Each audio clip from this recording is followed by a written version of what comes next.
Hi, everyone. This is Waleuska Lazo, and I am with the Gratitude Experiment of the FMTG course, which stands for 5 Minutes to Gratefulness. And I have with me Terry Bergdoll. I hope I pronounced it correct. Yes, you did. From Boston in USA. And she has been an FMTG student for quite a few rounds, right? And she runs a business for pets.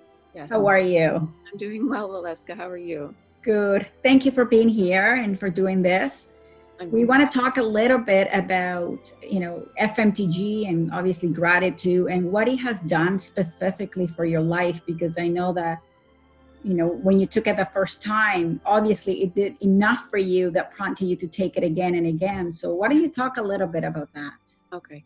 So I was no stranger to gratitude, except that, so about a year ago, I decided to do 365 days of gratitude. And so on Facebook, I would list one thing and take a picture because I love photography. And one thing that I was grateful for every day. But I started to feel a little self-conscious about it because I wasn't doing it with a group of people. And so that's what FMTG has given me. It's provided a wonderful group of other people who are interested in the same thing. And I know that gratitude is so important. I mean, I've known this for a very long time, to be thankful for everything. And I really am thankful for so much in my life. A little harder for me to be grateful for the bad stuff. I'm still working on that. Yes. But I can usually, like when I listen to people now and they're complaining, I think, okay, well, you can be grateful for this or for that. That's what is going on in my mind anyway. So yeah, it's really done a lot for me, and I've really been enjoying the course. So thank you. Oh, thank you. Yeah, it of course is difficult to be grateful for the things that have hurt us. It's not going to come as easy, but it's about looking in those circumstances, in those experiences, something in them that we could derive some gratitude from. So focusing on the lesson, what did I learn from this painful experience? And I think when we shift that, we really evolve, because we're just not stuck anymore in the pain. Yeah. Right? We're not focused on, that thing or that person that hurt us. We're more focused on the lesson and the wisdom that we gain from it. Yes, that makes sense. Yeah. And Terry, the curriculum of FMTG, so it's 28 lessons, and even though it's just 5 minutes of meditation in the mornings after you read the lesson, I mean, some of them are pretty powerful. Is there any one that stood up for you, and why? Well, the ones that pertain to my parents especially, I would say, stick out for me because I had a difficult childhood, like so many other people. Yes. So I hadn't really come to terms with the fact that my mom was as difficult as she was, that she was narcissistic. That was a term that came up when I read what other people were writing, and I didn't understand that. I had just thought of her as an alcoholic, and because of that, she had severe mood swings, which made it difficult to be around her. You didn't know who. She was truly a Dr. Jekyll, Mr. Hyde character. So you never knew who you were going to get, when you walked in at the end of the school day. And so those, I think, have been the most powerful for me, coming to terms with the fact that she was also a narcissist, and really having to educate myself on that. And now what I'm working on is being able to forgive, because for such a long time I felt like, I wasn't lovable. Obviously she couldn't love me because she had a disease, and she loved me in her own way, but it wasn't the way that I needed to be loved. And so I think that, I've had to let that go and forgive her for that. And that's something that I continue to work on right now. So there's multiple layers to this, Absolutely. You identify the problem, and then I think eventually, I'll pick and choose which classes I want to do, because this is my 5th time around. Yes. Yeah. And so, but I always want to be doing something, if not saying something myself than commenting on what other people are saying, because I'm always interested in their thoughts as well. Beautiful. Yes, absolutely. And you're right. It's layers and layers. And you know what? It's something that I discovered when I started teaching the FMTG is that you go through it one time. And then when you do it a second time, for example, people say, is it the same lessons? And I say, yes, it is. And they take a chance. And some of them think, well, if it's the same lessons, I don't think I'm going to get anything out of it. And when they do it again, without exception, they all say that it was so much more powerful the second and the third time. Yeah. And it's because you've been able to bring to the surface, a lot of wounds that were, tucked away. And so you go through the first layer and then you come back again. And now you go through the second layer of things. And just because the lessons are the same, the experience that you have is completely different. Right. And it's not surprising that people might be a little guarded at first, because, you don't want to share your entire life story in a group where you don't know anybody at first, although I think I'm a little different in that way. So I'm not afraid, I'm fairly open. And so I think that's why this course resonates with me so much. But I know other people, and I know that they have things going on in their life, and it might just take them a little bit longer. And that's fine. Yeah. And it's beautiful because I think, the person that's shy and not as open, when they start to read what other people are saying, it really opens them up. They lose the fear because they see how courageous someone is. And when someone has done something that looks difficult, all of a sudden it becomes possible. Yes. And that's the beautiful thing. And and there's learning from even just reading what other people have gone through and their experiences, and you put things in perspective.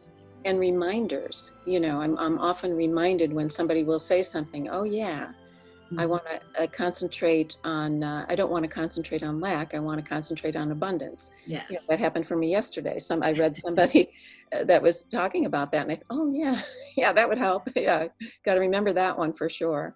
So it's true. And, I tell students that have taken the course multiple times is because you've gone through the entire system a few times, you can now pick and choose, like you say, what lesson you want to dedicate or what aspect of your life you want to go more, in depth, childhood conditioning being such a huge part of our lives, and something that most people don't even know when they come to the course, that we have to go back and relook at our childhood in order to heal the adult in us. And that's something that we're not going to accomplish in one day or in 5 minutes. It's a lifelong process of identifying what our core issues are. You talked about you didn't feel loved enough. And I think that's something that it's pretty universal out there. One way or another, as kids, we felt that, we weren't seen enough or loved enough or good enough for certain things. I know that for me, I had huge abandonment issues. And I was so unaware of them that I was bringing those into my adult relationships. And I didn't have any explanation why I couldn't let myself love fully anyone. Right. And that's because I was protecting my heart.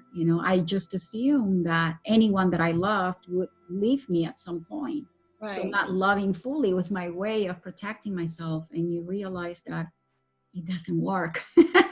Right. It hurt, just the same. So you may as well open up in love. You have to be open. Yeah, you have to. That's the human condition. Exactly. So I do love the work. I've had so much fun, teaching FMTG and, learning from all of you. As much as you think you're learning from me and the lessons, I learn a great deal from you guys on how to, make the system even better and more accessible.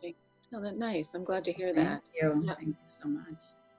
And for people that are watching that are not familiar with FMTG, what would you tell them? Why would someone want to invest 28 days to do this? Well, I particularly like the subject matter that you talk about. In the past, when I was doing 365 days of gratitude, it was mostly like small things that I was grateful for. Like I'm grateful that I put a sandwich on top of my car and drove off and it didn't fall. But now it's, you know, gone much deeper than that. And with the help of you and with the help of the other people in the group, you know, now I'm thankful that I can see that I am lovable. And, you know, that my mother had her own problems and that was separate from me. And that I can go forward and forgive her.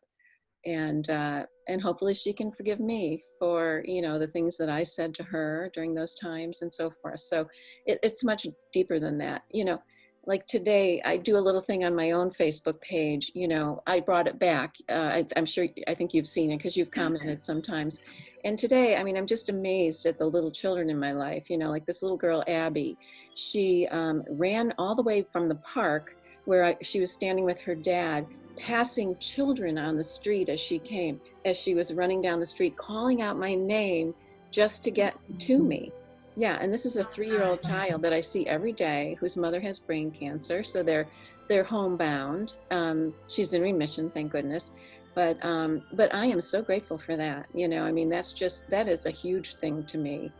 And so there's those kinds of episodes, or if I see something in the woods that, you know, that I'm particularly it strikes me as being particularly beautiful. I stop and take photographs of it, or I just stop and spend a little time with it, you know?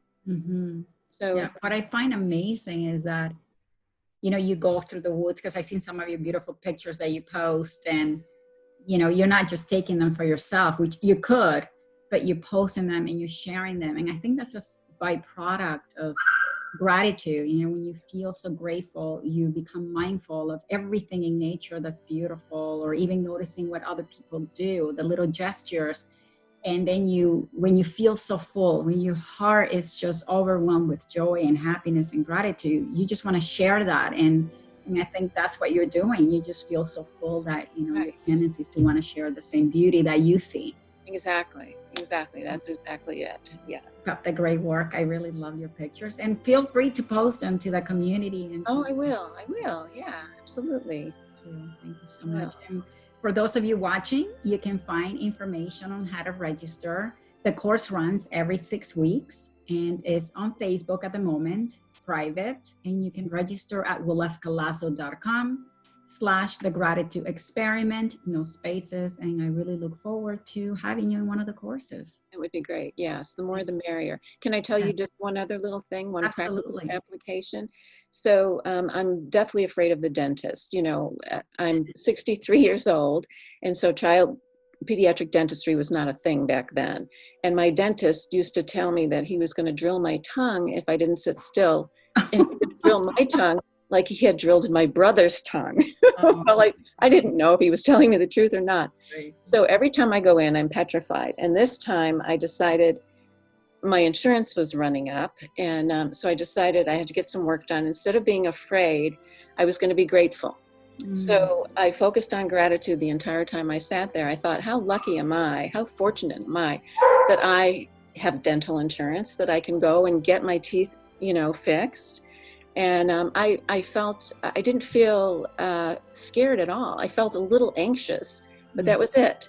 So it was a totally different experience for me. What a beautiful, yeah, I thank you. I love that story. And you're right, because see, only one emotion can exist at any given moment. So it's either fear or love. I mean, you know, those are the two main ones. So when you're busy being grateful for having the ability to get your teeth clean and fixed, there's no room for fear.